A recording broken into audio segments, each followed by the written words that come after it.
MIM पहली बार first time अलग seat पे सबसे पहले कैंडिडेट का ऐलान हुआ था भाई का, राणा है ना। तो आपको साबित क्या करना है कि जिन लोगों के अंदर दिमाग में ये टैग भरा हुआ है कि ये मुसलमानों की पार्टी है, तो इस बार मुसलमान एक राजपूत के बेटा को जिता के भेजेगा और क्या दिखाएगा कि ये सिर्फ मुसलमानों की नहीं बल्कि हिंदू और मुसलमान सबकी पार्टी है ना। नाम से कुछ नहीं होता है, नाम तो शिवसेना भी है ना, है? क्या मुसलमान नहीं है उसमें, है ना। तो बस राणा रंजीत जी आपके बीच में इसलिए आए हुए हैं कि जो लोग यहाँ रहते हैं उन सब लोगों को नवंबर में चुनाव है, उससे पहले गांव जाने की तैयारी करना है और भाई को वोट डाल के जिताना है, जो जिनका वोट वहां है। और जिनका वोट वहां नहीं है या कोई किसी मजबूरी से नहीं जा पा रहे, तो उन सबका काम ये है कि भाई चैन लिंक बनाओ। चैन लिंक क्या होता है, एक मैसेज दूसरे मोबाइल में, दूसरा तीसरे में, अपने रिश्तेदार दोस्त अदर को फॉरवर्ड करते रहो, लेकिन कन्विंस करो कि ये जो गुलामी की जंजीर है ना उसको इस बार ढाका तोड़ेगा। समझ रहे, इतनी बात करनी नहीं है अपने को। अफिक्सर है, भाई है, ये लोग बात करेंगे आपसे। प्रदेश में हजारों किलोमीटर दूर आने पे भी ऐसा लग रहा है कि मैं अपने घर अपने गांव में। बोलिए नहीं, सब आदमी उन्हीं को बोलने दीजिए। जमुनिया से लेकर के फनहारा के हमारे तमाम भाई लोग और हमारे पिताजी लंबे समय तक मंत्री सांसद रहे, उसमें आपका सबसे अहम भूमिका था। फनहारा खास करके जब हारे भी मेरे भाई साहब चुनाव तो भी आपने साथ दिया, पिताजी भी जब एक बार हारे इलेक्शन तो भी आप लोगों का साथ मिला। तो इस बार गोवंडी में जो मैं सुन रहा था कि इस इलाके से सबसे ज़्यादा वोट सर अतीक सर को मिला था, लेकिन थोड़े से हम चूक गए। तो मैं ये नहीं चाहता हूँ कि जो एक मैसेज AIMIM पूरे देश में देना चाहती है, आज अगर आप लोग मुंबई में हैं, कोई परेशानी होती है तो MIM एक परिवार की तरह है। अतीक सर आपके बड़े भाई की तरह हैं, गार्जियन की तरह हैं, तमाम AIMIM के जितने भी लोग हैं। तो प्रदेश में कोई अपना मिलता है तो बड़ा ताकत महसूस होता है। जैसे मैं आज महसूस कर रहा हूँ कि भाई इतने दूर आकर के, जैसा आप महसूस कर रहे हैं कि मेरा भाई आया है हमसे मिलने, दूर दूर से भी एक रमेश पासवान जी हमारे भाई आए, तरह तरह के हर समाज के लोग आकर के मिलना करना। हम लोग तो कुछ भी नहीं है, ना विधायक है, ना मंत्री है, ना सांसद है, लेकिन एक प्यार है, एक विश्वास है, एक उम्मीद है कि अगर मेरा भाई जगह पकड़ता है तो आप जो आज इतने कष्ट में, इतने मुसीबत में प्रदेश में अपने जीवन को बिता रहे हैं। हम लोग बाइक खला गए थे और भी कई कारखानों को देखा, इतनी बुरी हालत, इतने कष्ट में आप रहते हैं। ये देख करके बड़ा दिल दुखा मुझे। मेरे लाई के भी कुछ भाई लोग मिले, अगल बगल के मेरे गांव के लोग मिले, तो देख करके लगा कि भाई ये मजबूरी है। अगर यही चीज़ें खुल जाएं हमारे इलाके में, हमारे बिहार में, तो आप सब लोग के पास कला है, आप सबके पास कारीगरी है, आपके पास कोई ना कोई कला है जिसकी वजह से आप मुंबई में तो पैसा कमा रहे हैं।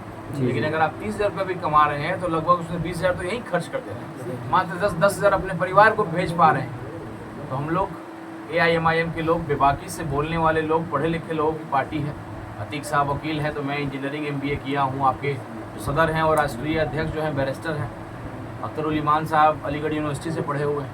तो अगर AIMIM बोलती है तो बड़े तर्क के साथ बोलती है, बड़े जिम्मेदारी के साथ बोलती है। तो हम लोग मुंबई यूँ ही नहीं आए, आपसे केवल हाथ मिलाने नहीं आए, जो आप अपने सपनों को पूरा करने के लिए बेशक यहाँ आए हैं, लेकिन इतना कष्ट देखते हैं, देख करके मुझे लगा जैसे आप जेल का जीवन बिता रहे हैं। कई जगह मैं गया, कारखानों में गया, ऐसा लगा कि जेल की सजा है, काला पानी की तरह सजा है। आप पूरी तरह से अपने कमरों में खड़ा तक नहीं हो पाते क्योंकि पंखा सर पर लग जाएगा। तरह तरह की चीज़ें देखी, वही बाथरूम है, वही किचन है, वही 6 फीट की जगह पे सोना है, पूरा जीवन वही बिताया जा रहा है। आज नरेंद्र मोदी जी का कार्यक्रम जब होता है बिहार में, एक एक कार्यक्रम में 50 करोड़, 7 करोड़, 100 करोड़ रुपये खर्च किए जाते हैं चुनाव प्रचार में। उसमें से अगर उतना बजट हम लोग को मिल जाए तो हम लोग कितने कल कारखाने अपने इलाके में खड़ा कर सकते हैं। ढाका विधानसभा, हमारे इलाके के लोग हज़ारों की संख्या में यहाँ है। मैंने ढाका, केवल ढाका के लगभग 35-40 हज़ार लोग हैं। आप फनहारा के, चंपारण के, हमारे बिहार के लगभग एक बड़ी आबादी है, तो एक ताकत है। और इसी वोट को लेकर के आपके जो यहाँ के विधायक हैं, पिछले 20 साल से विधायकी कर रहे हैं आप ही लोग के दम पे, लेकिन किया क्या है वो गलियों में घूम करके मैंने एहसास कर लिया।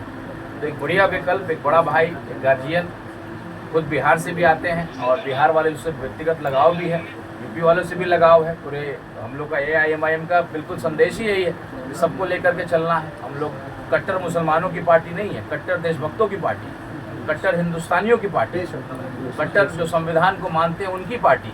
तो एक संदेश देना है, ढाका विधानसभा में फिनहारा का तो खास करके बहुत संबंध है, घर घर में संबंध है। तो ये आप लोग की जिम्मेदारी है कि आपका भाई अगर प्रयास कर रहा है और जो एक हम लोग सपना देख रहे हैं, इस बार बेशक हम लोग बिहार में जो सरकार बनेगी, हम तय करेंगे कि बिहार में सरकार किसकी वजह से बनेगी, किन शर्तों पे बनेगी। और अगर आपका एक हिंदू भाई जो प्रयास कर रहा है बहुत ईमानदारी से, आप तो सीताराम बाबू को जानते हैं, मेरे पिताजी को जानते हैं, उनके संस्कार को जानते हैं।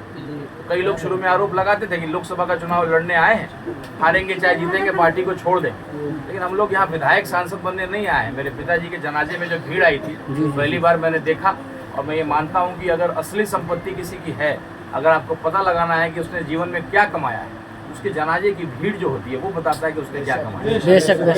मैंने पहली बार अपने पिताजी के जनाजे की भीड़ को देखा, उनके अंतिम यात्रा की भीड़ को देखा, तब मैंने ये एहसास किया कि जो पिताजी ने कमाया है उसका 50% मैं कर सकूं या उस परिवार को बचा करके आगे ले करके चल सकूं। तो ये मेरी जिम्मेदारी होगी बेटे के रूप में।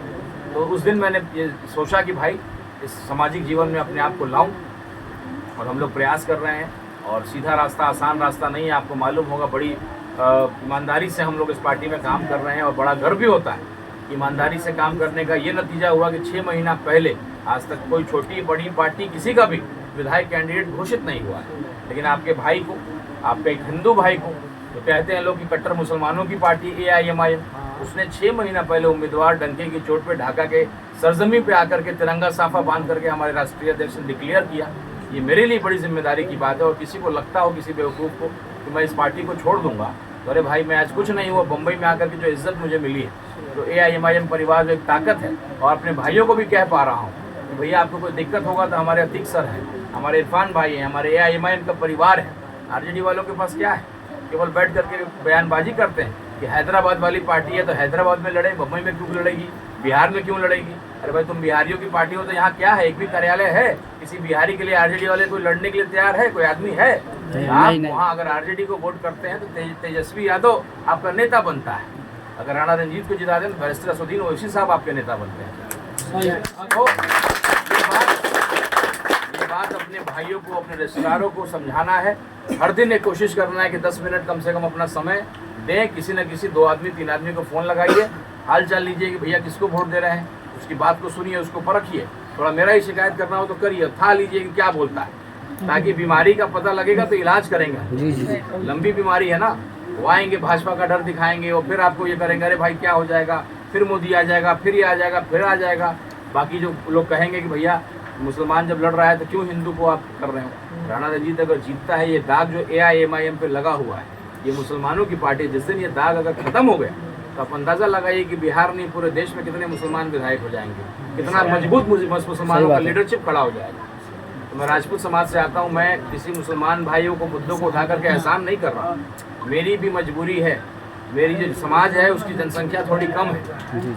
आज अगर मैं गठबंधन की बात करूं या 2-3 जाति को एक साथ समेटने का प्रयास करूं तो मेरे पास कोई ऑप्शन नहीं है। यादव की अपनी पार्टी, कुर्मी की अपनी पार्टी, कुशवाहा की अपनी पार्टी, पासवान की अपनी पार्टी, मांझी की अपनी पार्टी। केवल अगर बचता है तो राजपूत और मुसलमान भाई बचते हैं।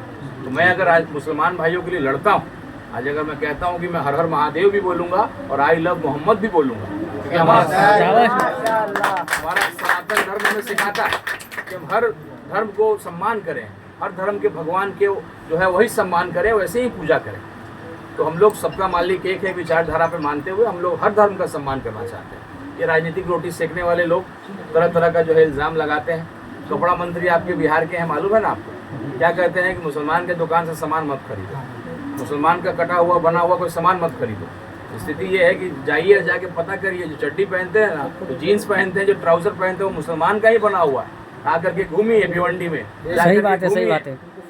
आप जो है उल्लासनगर में एक एक कपड़ा, एक एक जो आप बना रहे हैं वो हमारे मुसलमान कारीगरों का बना हुआ चीज़ है।